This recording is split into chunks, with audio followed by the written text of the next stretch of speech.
Hello, everyone. Welcome back to the Divine Feminine Healers podcast. Today is a solo episode talking all about how to slowly integrate into Vata season, which officially occurred on the Fall Equinox on September 21st. So I'm going to be sharing my 6 favorite Vata pacifying rituals today and how I'm slowly incorporating them into my diet and lifestyle practice. But I do want to really emphasize that slowness right now. We're still finishing up the summer, at least on the West Coast in Los Angeles.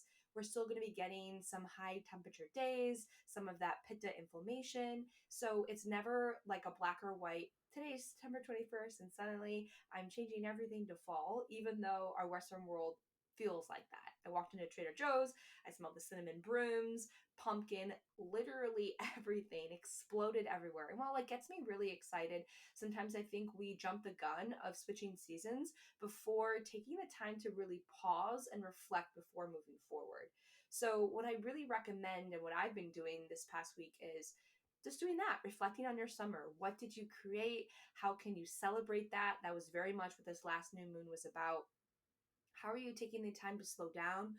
We still have a lot of planets in retrograde, even though Mercury just got out of retrograde. We still have Jupiter and Saturn in retrograde. So it's a time to really slow down, to really reflect and look back. And especially upon a really fruitful season. Summer is when things really come to life. So for a lot of us, manifestations really came forward. We close out a lot of cycles, especially being in the month of September.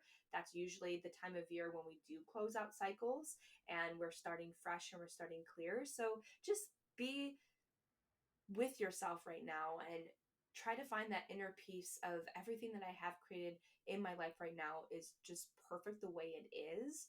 And how can I just reflect and see what I'm leaving behind so that I can now make clear intentions for what I want to bring forward into the fall.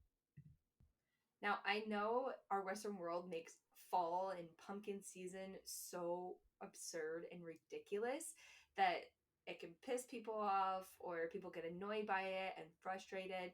And I really want to get down to why is it that there's this strong allure towards fall and pumpkin and cinnamon and coziness. And maybe it's the mom is being really excited that the kids are going back to school and they get their freedom, they get their space and alone time for a little bit. Maybe it's just that feeling of a cashmere sweater on your skin that just feels so soft and cozy and comforting. Maybe you're such a holiday person, you absolutely love decorations and getting presents for loved ones and you get really excited. So there's so much to be excited for. And I also think this just comes from connecting with our intuition. And as we know, Ayurveda is the most ancient intuitive science that we have out there. So, of course, Ayurveda has already shown us how to intuitively move into the season by incorporating these things like pumpkin and cinnamon.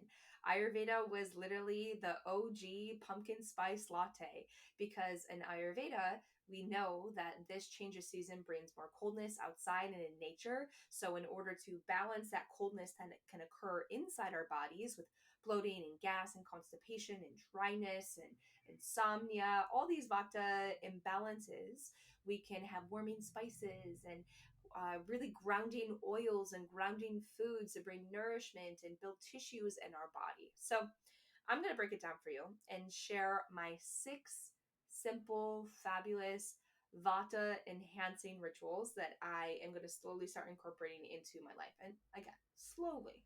This is not an overnight thing. This is you tuning into your intuition and then taking which rituals feel really good on you and then kind of specializing them to your unique mind, body, and spirit. So the first thing that I'm already noticing, because I'm such a foodie and I go to the farmer's market every Saturday morning, it's one of my favorite things to do.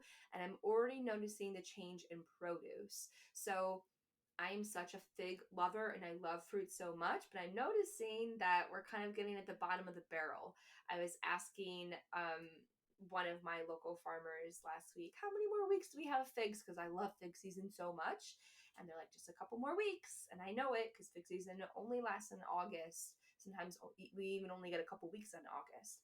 So I'm enjoying the last of the summer berries, but I could already tell that they're ready to move and disappear until they come back next summer.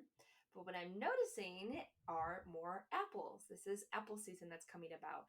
And root vegetables are going to be making a lovely appearance. So I love sweet potatoes and carrots and butternut squash.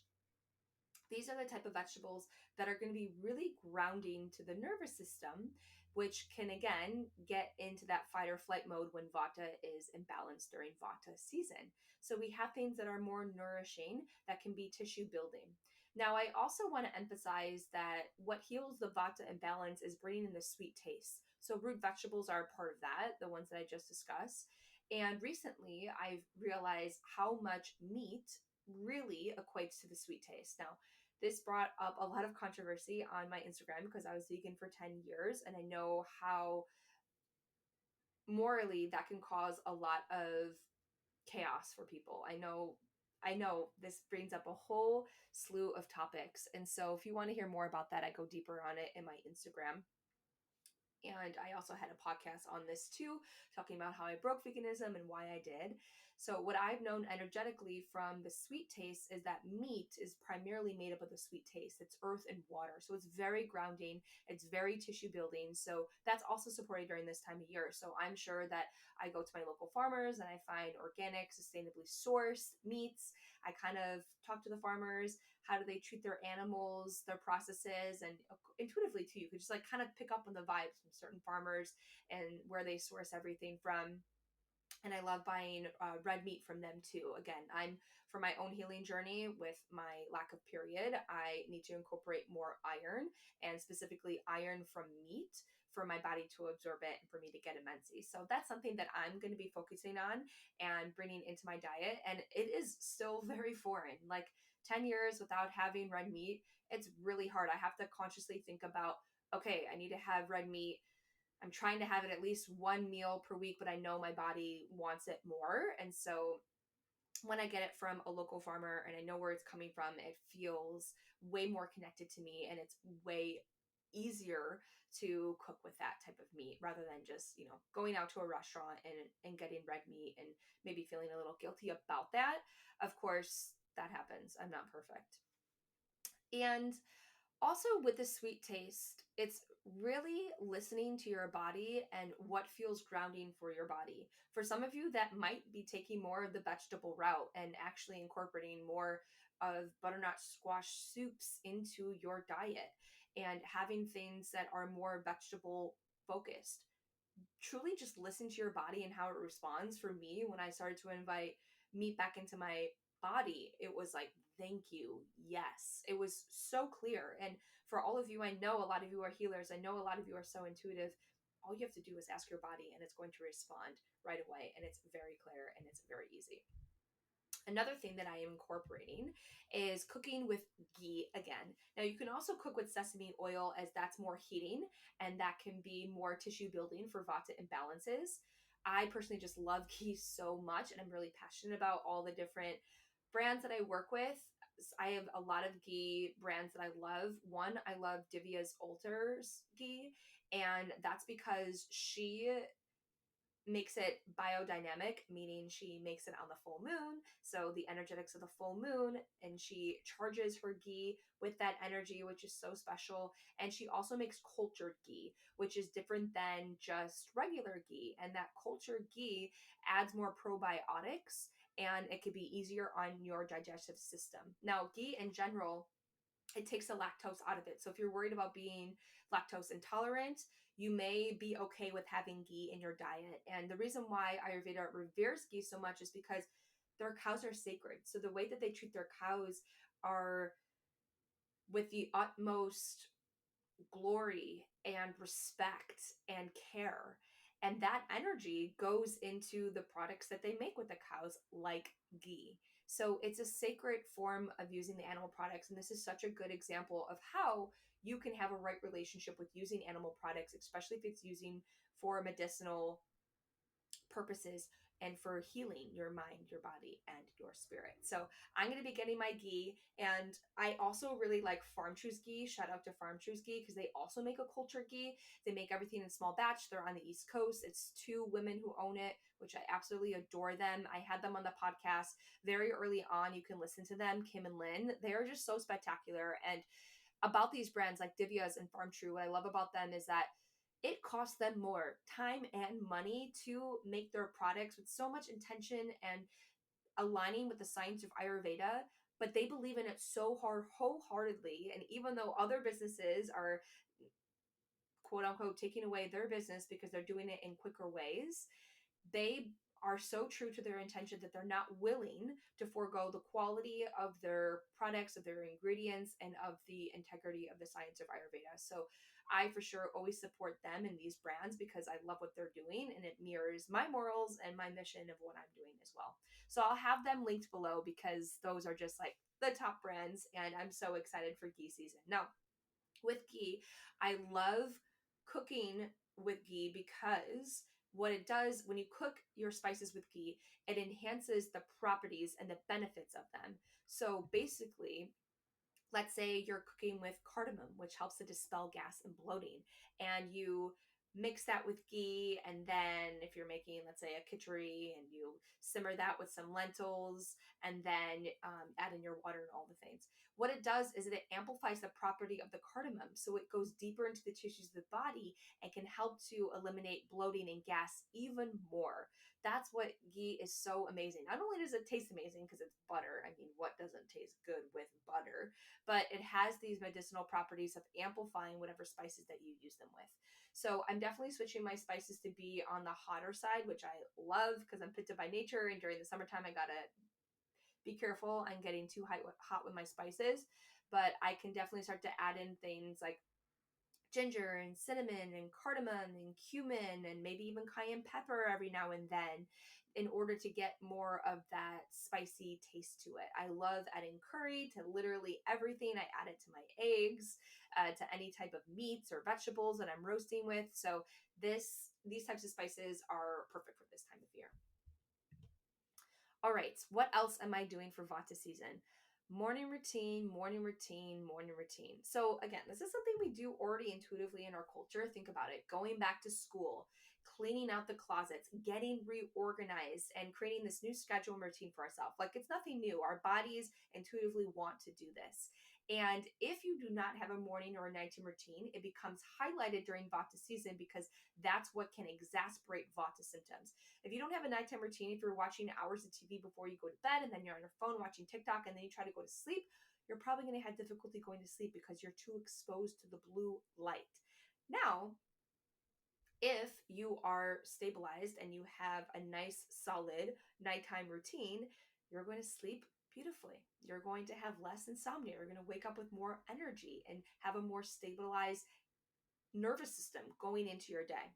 Routine is king. And let's be honest, I'm an Ayurvedic practitioner and have been for the past 5 years. So morning routine and nighttime routine is pretty consistent for me. It's not like I'm establishing a routine and I got off track. I've been working on this for a very long time and feel very confident in my routines.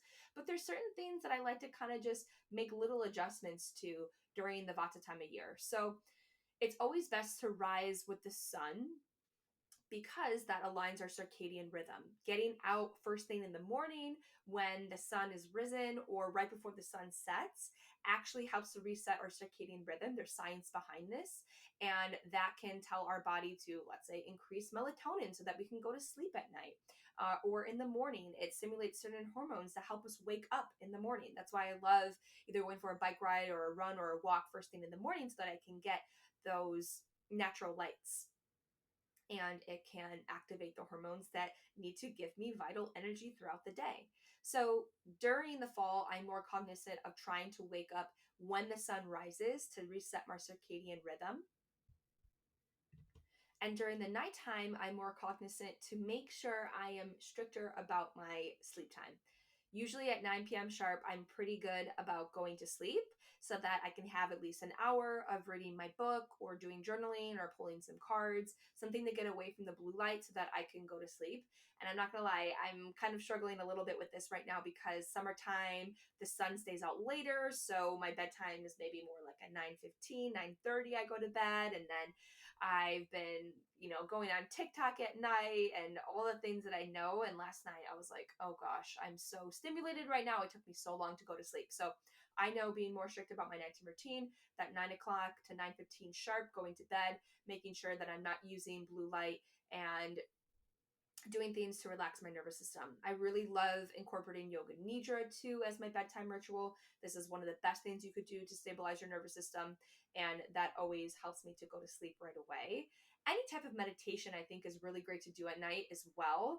I have a grounding meditation on this podcast. If you just scroll down, it's not too many episodes away from this one, and there's a free grounding meditation if you're having trouble sleeping. That can be really helpful for you.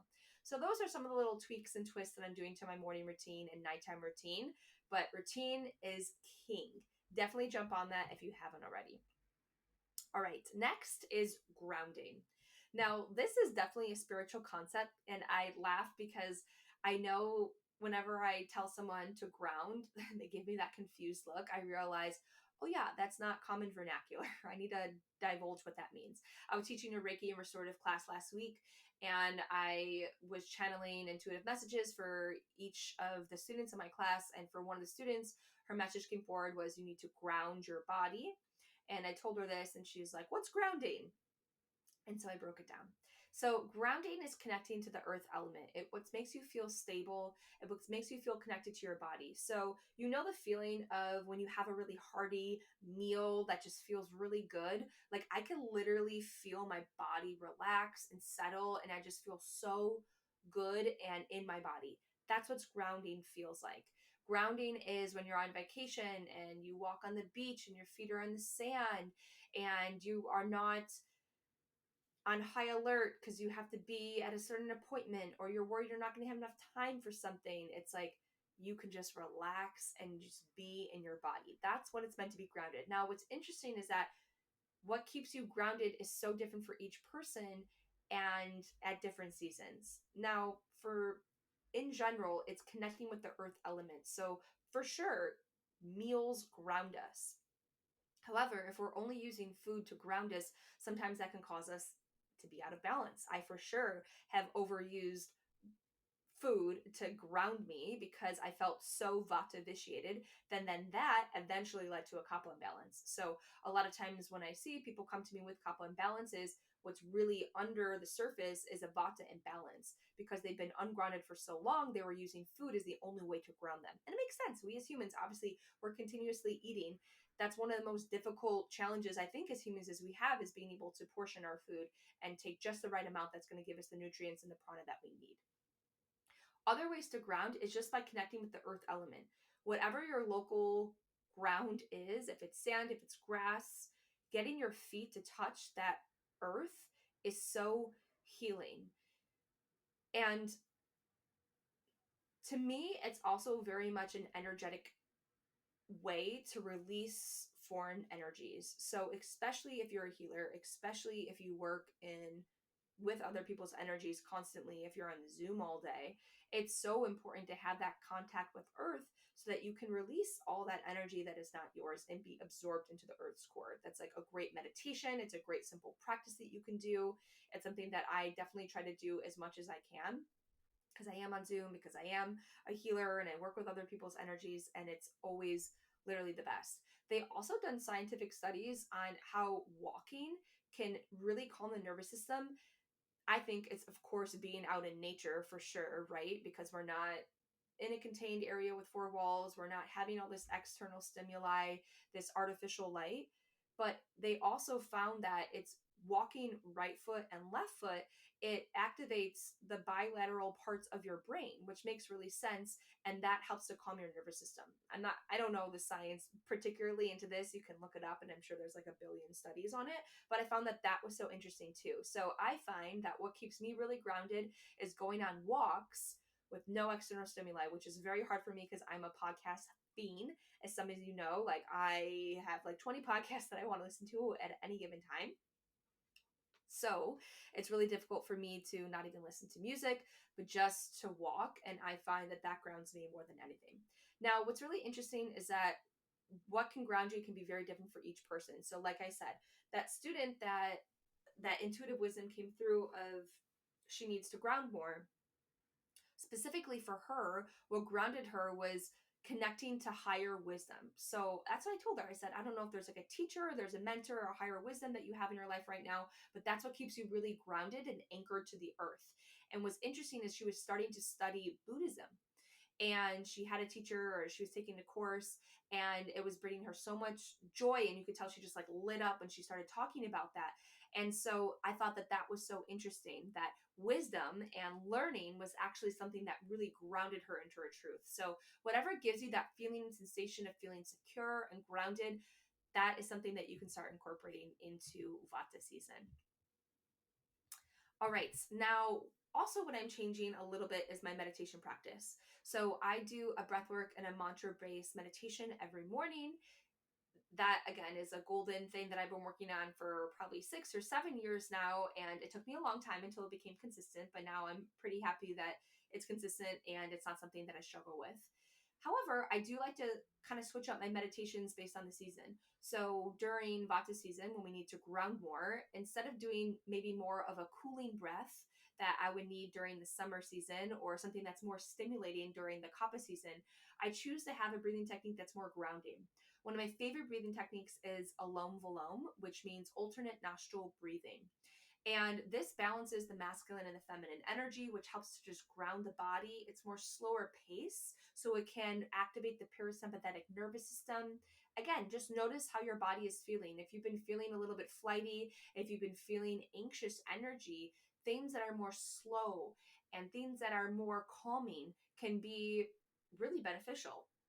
So I've been adding Alom Vilom, alternate nostril breathing, into my morning routine, and I've been guiding my yoga students into it before and after class. And it's just the best way to kind of reset your nervous system and go into your day. Now, lastly, what I have been incorporating into my Vata season rituals and routines is taking more time to go inward. There's a definitive shift from summer into fall where we're less external, there's less more events to go to, and I've already been feeling this pull to kind of just go inward and want to retract, and I'm slowly listening to that. So I know deep in the winter that's going to look like a lot of sea salt baths, a lot of moon ceremonies, a lot of going to breathwork classes, journaling, all that type of stuff. And while that is already kind of a part of my rituals and practices, I just kind of amp more up on it in the wintertime. I'm noticing I just want to take more times for pause. Sometimes that literally is just stopping in the middle of the day when I notice my thoughts are running a lot, when I notice I want to get to the next thing, I just place a hand on my heart, connect back to my breath, find that stillness in my body. And literally, I feel like I'm just telling my body to go on pause and move through life in slow motion. So much of this Western world makes us think that we're already behind, we need to be quicker, we're missing the boat.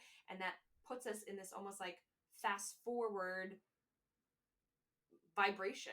I literally, that's what I feel, is that like I'm on like 3x versus just going on 1x or 0.5x.